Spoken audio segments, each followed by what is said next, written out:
suicide man. Oh, I guess that's Mike, you.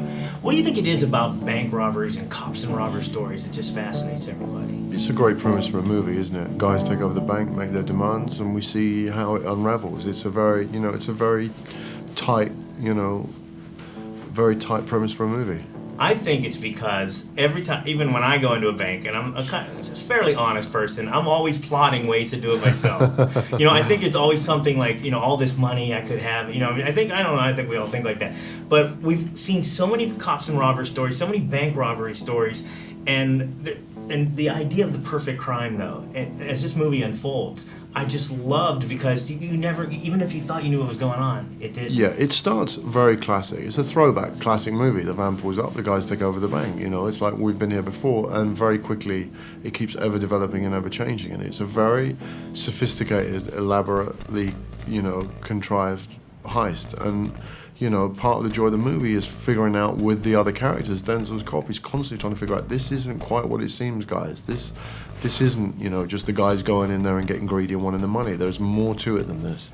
And that's, it's constantly developing. I think this is the year of the mask. We have V for Vendetta, where we have Hugo Weaving in entire performances in a mask, and we have you most of the movie behind where we can't see you. As an actor, is that more of a challenge, or is that something that, It is weird. It's weird because that's what you use. You express yourself as an actor through your face. When you have a close up and you can't see your face, it's weird. It's like, but that is the movie. The guys are trying to figure out what this guy's up to. It helps. It creates a barrier there. That's the character. It helps that it was weird for Denzel and Jodie because they're coming in. Because they couldn't see your reactions. They can't see your face. They can't see. It's a weird experience. So I think that's what made it more interesting because they're confused about what this guy. You can't read this guy. Exactly. You can't read the guy, and you shouldn't be able to, and it helps. So. Were you used to? Did you get used to easily Spike's method of shooting with two cameras? Is that something new to you? Yeah, because. It's not theatre, but it sort of feels a bit like it because it becomes a live situation. You've got two actors who are both on, instead of that thing of doing offlines and shooting one way and spinning around.